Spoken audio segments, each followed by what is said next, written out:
All right, so we're here with Scott Paul at Taylor Guitars today, and we're going to be talking about sustainability and really the strides you guys have made in the guitar world, specifically to sustaining tone woods and being good stewards, and just that. And it's a powerful story. Yeah, thank you guys for coming.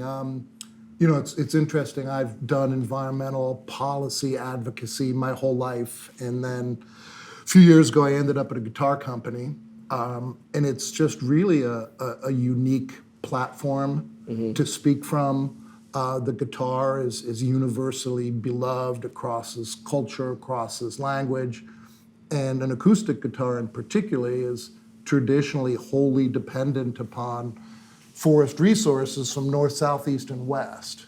So if you kind of care about the guitar and the future of the guitar, you really need to be paying attention to some of the changes out there. And I'm really lucky because I've got Bob Taylor, who has a way of seeing around corners, and he's looking about how he's seeing the change in his lifetime. And then now with Andy Powers, at the helm, he says, I don't know what I can build until I know what I can build it from. So I've got two guys who really understand that the resource that we've used to build guitars is really changing. And we need to understand that change if we're going to build the quality guitars that we've all, become accustomed to. Yeah, that's powerful. I think it's interesting too because wood's such a finite resource most of the time. I mean, yes, it grows, but it can be overforested, and we've seen species go away. And it's one thing to put it in context of like it's a piece of furniture or if it's someone's flooring, but when you're a guitar player, you're literally holding that. There's an intimacy and a kind of connection that we have. Yeah, there's nothing really, I can't think of a more personal object. I mean, you press it to your body, and what is the point of a guitar? I mean, strip away all the romance. It's a machine that is built to tell the human story. And we tell, love lost, heartaches, it's a storytelling machine. And that storytelling machine is, again, it's been built from wood from all around the planet for a long time. That resource is now changing. So it's kind of the perfect, bully pulpit to talk to people and just say, hey, you ought to think about this a little bit and just be aware that there are going to be changes to design and build. There are going to be new species introduced. Hopefully we'll use a lot of the traditional species that we all know and love. Some of them may go away. Some of them I think we're going to be able to get a handle on and continue to have for musical instruments, but things are changing really rapidly right now, like the last 5-6 years. Buying wood to build guitars, you talk to our wood buyer, Bob's been doing this for 50 years. He's like, it was all kind of the same until relatively recently, and now it's getting weird everywhere you look. Not scary weird, but concerning weird. What do you think has caused that big shift the most? It's a combination of things. We've now got, 8 billion people on the planet. We have always had old growth. We built that old growth because we always had old growth. It wasn't a concern. It was what was available. It was cheap. It was easy. And now a lot of those forests have been converted to agriculture. We've got environmental stressors, climate change. Governments are responding to these changes and they're passing laws. So in the old days, if you bought wood from any other country to build a guitar, all you needed is a bill of sale. Now, so the forest products trade wasn't really that regulated. All the regulation is coming into place in our generation, the last 5-10 years. So there's a lot of new demands for transparency and accountability, all good things. But it's a change. And if you're used to doing it the way your parents taught you and their grandparents taught them, and the environment that you're dealing with is changing, the resource is changing, then you better school up quick, or you're gonna get caught up short. Yeah. So if potential guitar buyers and players out there want to make more of an informed decision based on sustainability, maybe not even with Taylor, but just in general are looking at guitars across the board, what are things for people to keep in mind that that you're kind of voting with your dollar there and not Yeah, there's a lot of companies are understanding what's happening. Taylor's not the only company that's engaging in this space for sure. It's difficult because globally, all guitar manufacturing uses less than 1% of the global trade in any given species. And for some of the big species like rosewood or mahogany, it's like 0.1% of the global trade ends up in a guitar. Still, you've got your responsibility. I just be aware. Don't be afraid. Don't be, look, whatever you're into, and that's cool. Yeah. If you want your classic tone wood combination, it should still be available. But don't be afraid of change. Mm-hmm. And that's where Taylor is fortunate because we were founded in '74 and we didn't have any tradition. Yeah. So innovation was never a problem for us. Some of my friends at some of our competitors, if they change the littlest thing, their customer base freaks out. Right. Yeah. Now we've been blessed because nobody knew who we were in the late '70s, early '80s. We were just one of a number of new guitar companies. So if Bob Taylor thought the neck should be thinner, or thought the way the neck connects to the body should be different, or wanted to introduce a new tone wood because he thought it was better, nobody freaked because that's what people came to expect. So to answer your question, I would just say, it's like wine or ice cream. There's 1,000 different voices and flavors and textures out there, and we've introduced some new urban woods, urban ironbark. Andy Powers loves our urban ironbark, not because where it comes from and all of this stuff, but because of the wood. Yeah. And he likes the way it sounds and the way it works. Chamelash. So it's the toughest question to answer, but just be aware, just be educated, and don't be stubborn, and pick the guitar that you want. Yeah. The Try one that stuff out. speaks to you. Yeah. Well, I think Bob Taylor said something in regards to this once that I really appreciated, and it was the question of what's the best tone wood. It's like, well, does it work well? All of these things is important, but can you get it? Is it available? And now that has been modified a little bit too, and is it sustainable? Yeah. Because you can get things that are not necessarily sustainable. So with that in mind, looking at the urban woods that have already been added, how much kind of exploration into that type of thing is going on a regular basis?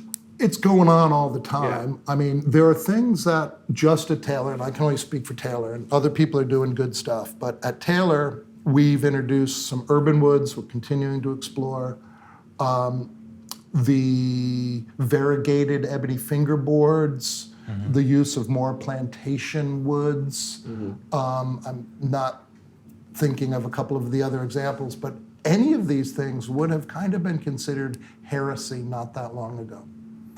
But they're all happening at the exact same point in history for the exact same reason. And that's because a lot of the resources that we've always used, without question, are under stress. So some of the species are not going to be available. I'm worried about some of the rosewoods. The Indian rosewoods I'm not worried about. India's doing a really good job. But rosewood from a few other pockets on the planet is being way overexploited. Governments are reacting. Don't be surprised if some of those species, Brazilian rosewood, it's already off the menu. Right. I don't think Brazilian rosewood's going to be the last species to get on that list. We might be 3, 6, 9 years away, but it's a coming. Yeah. I think it's also interesting what you're talking about with the ebony on the fingerboards, with color variation was sacrilegious, and now we have more people asking for the most figured It's like one the that we Willy have. Wonka golden ticket. Yeah. It's the one they're you like, want. please send me every photo of this model that you have, and I want the craziest fingerboard. Well, you it know? seems to be that the answer to a perceived heresy from the past is really education. Yes. That Taylor's kind of always been at the forefront of. I mean, I remember back in the day, it was like, hey, humidity is an important thing for your acoustic guitar. That was Bob's first thing. Yeah, even though no one else has told you. The same thing has happened with figured ebony. You mentioned, ebony, when that happened, I remember what was communicated was this needs to happen now because it's kind of on the brink. This is where we've come to by not treating ebony right. And you mentioned some of these rosewoods. Are there other things that are particularly getting scarce or difficult? Troublesome. I'm worried everywhere I look, but there are some really positive stories out there. There's some really good stories with mahogany. There's some really good stories with koa in particular. Koa's going in the right direction. But I don't want to get into specific species because then you demonize the species, and a species, they exist all around the planet. Right. And they might be in trouble over here and they might be fine over here. And I don't want to get in people's head that this one's good and this one's bad. Can you expand more on like the good things going on with koa and like the neotropical mahogany and stuff that people may not be fully aware of? Yeah, so koa is really interesting. So it's acacia koa. Acacia is the genus, koa is the species. Acacia koa only comes from Hawaii. And Hawaii, it's the most remote island chain on the planet. So a lot of the plants and animals that evolved there naturally are kind of pacifists. They didn't evolve No to threats. fight and compete. Yeah. There's no thorns, there's no hoofs on the critters. So when they introduced all these crazy exotics, and they introduced a lot of exotics, the natives got hammered. And if you go to a lot of Hawaiian forests outside of the best protected parks and stuff, the invasive weeds and vines and feral pigs and cows and sheep, they're just hammering the local species. But Taylor's been working with a lot of private landowners over there, where we get some koa. Bob bought a big piece of land. It looks like a Scottish golf course. But once upon a time, it was some of the best old growth koa, a couple hundred years ago. Yeah. And what we've learned is that if you can fence it off, get out the feral animals, do some weed control, koa wants to come back. It's like, I was theoretical, but I was there not too long ago, and koa pops up like spring flowers if it's given a chance to survive. It's usually not given a chance to survive because of all the feral critters who treat it like an all-you-can-eat salad bar. But just getting back to the variegated ebony for just 1 second, the story there was we bought the Creeley Ebony Mill because we knew that of all the traditionally used species, ebony comes from it was a tough neighborhood to make sure you got transparency and legality. And so we bought the mill. And what we realized that was nobody knows. Don't trust anybody who says they know. But I'll just say conservatively, 50% of the ebony in the Congo Basin has a black heart, 50% has a stripy variegated heart. So they started logging in the Congo Basin after World War II. They logged along the waterways and rivers and stuff like that since the old days. But after World War II, they really started going inland and hitting it hard. And ebony was coveted. There was even a law in Cameroon way back in the day that said it was illegal to bring anything but black ebony to the port because the international market didn't want it. So it'd be considered It wasteful. was wasteful. Yeah. Don't waste our time. But they'd already cut it down. But they already cut it down. So this is the point, is since, let's just say 1950, conservatively, super conservatively, 50% of the ebony that got cut in the Congo Basin from 1950 up until Taylor bought an ebony mill and figured this out, was left to rot on the forest floor. You drop it, you look at the heart, that's stripy, you're moving on. I mean, the waste is crazy. And there's no mechanical difference, there's no tonal difference, it's purely visual, it's purely aesthetic. And when we first started introducing variegated ebony fingerboards, because we didn't want to waste the resource, Yeah. we got some flack. And Bob and Andy were like, no, we're putting it on the 814. Yeah. We're putting it on the flagship. We're not signaling that this is inferior, because it's not inferior, it just looks different. And we took some flack, we kept beating the drum, telling the story, and as you said, now people actually want it because it's beautiful. It's one of a kind. You can pick your guitar off out of a lineup because it's got that one of a kind fingerboard. If you want the black one, you can have the black one. Yeah. But why waste the stripy one just because 200 years of history said it's got to be black? One use of the stripy stuff means that the black's available. Yeah. So that's the blessing of working for Taylor Guitars as an aging hippie that worked for the environmental community and ends up at a guitar company, that we make a product that is universally, everyone likes it, political spectrum, cultural spectrum, it's a guitar. Yeah.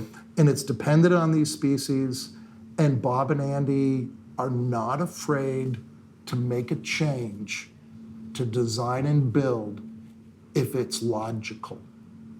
If it's just tradition that says, oh, you can't do that. Right. We have the social license to be able to do it. And then if it succeeds, others follow. And that's cool. It's no diss to others. Some of them are trapped by the legacy products they're making, and their customers aren't as flexible as ours in terms of what it is they want. So it's a good place to be doing my kind of stuff. Well, an important thing to do so that we can continue to have guitars well into the future. Yeah, and that's the best last point, I guess, is the quality of guitars, everybody's guitars. It's going to get better. Yeah. The resource is changing, but if we think, the quality instrument is going to improve. It's just going to be built a little bit different. It might have some different species, but the quality will improve even as the resource, hopefully only temporarily, starts to struggle. That's awesome. It's exciting to think about. Well, Scott, appreciate everything that you're doing with the conservation effort and going forward with guitars. I'm excited to see what new stuff you guys uncover in the future. Cool. Thanks, guys. Thanks Thank so much. you. Thanks, man. Thanks for coming. Thank you.